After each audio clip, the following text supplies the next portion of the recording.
राठोड हे आघाडीवरती दिसत आहेत। मोठी घडामोड पुढे येते आहे। काँग्रेसचे माणिकराव ठाकरे हे पिछाडीवरती दिसत आहेत। काँग्रेसच्या बड्या नेत्यांना खरं तर या निवडणुकीने धक्का दिलेला आहे आणि त्यापैकी आणखी एक मोठं नाव म्हणजे माणिकराव ठाकरे यांचं।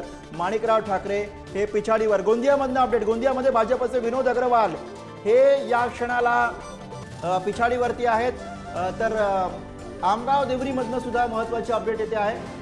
श्रीगोंद्यामधनं विक्रम पाचपुते हे आघाडीवरती दिसत आहेत। नांदगावमध्ये सुहास कांदेंना निर्णायक आघाडी मिळालेली आहे। सुहास कांदे 47,120 मतांनी आघाडीवरती आहेत। भुजबळांशी थेट सामना कांदेंचा होता।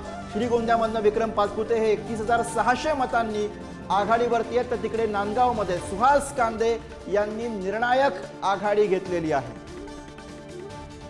तर इकडे ठाकरे बंधूंना विधानसभा निवडणुकीमध्ये मोठं अपयश येताना दिसते। फुटीनंतर उद्धव ठाकरे यांचा सगळ्यात मोठा पराभव म्हणावा लागेल। राज ठाकरेंच्या मनसेचं सुद्धा अगदी पहिल्याच विधानसभेत कुठलंच प्रतिनिधित्व अजूनही दिसत नाहीये। अवघ्या 20 जागांवर ठाकरेंच्या शिवसेनेला सध्या तरी आघाडी दिसतेय। मुंबईच्या बालेकिल्ल्यामध्ये शिवसेनेची पिछाडी पाहायला मिळतेय। कोकणात सुद्धा ठाकरेंच्या शिवसेनेचा मोठा पराभव होतोय। त्याच्यामुळे त्यांच्यासाठी सुद्धा मोठा धक्का म्हणावा लागेल। कोकणातले जे बालेकिल्ले आहेत ते शिंदेंच्या शिवसेनेकडे आता आलेले आहेत। तिकडे मराठवाड्यात सुद्धा ठाकरेंचा पराभव होतोय। शिंदेंची सरशी होताना दिसतेय। मराठवाडा आणि विदर्भ या ठिकाणी फक्त 4 जागा मिळालेल्या आहेत। त्याच्यामुळे ठाकरेंसाठी हा एक मोठा धक्का। स्थापनेपासून मनसेचा सुद्धा सगळ्यात मोठा पराभव म्हणावा लागेल। माहीममध्ये अमित ठाकरे अगदी सुरुवातीपासूनच पिछाडीवर आहेत। एकंदरीत ठाकरे बंधूंना विधानसभा निवडणुकीत काहीसं अपयशच येताना दिसतंय असं चित्र म्हणावं लागेल।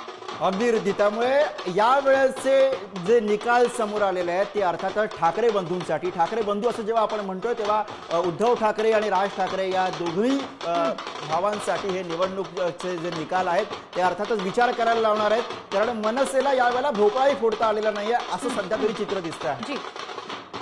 काशीराम पवार हे सध्या आघाडीवर आहेत। शिरपूर मतदारसंघ आहे जिथे काशीराम पवार हे विजयाच्या उंबरठ्यावर आहेत असं म्हणता येईल।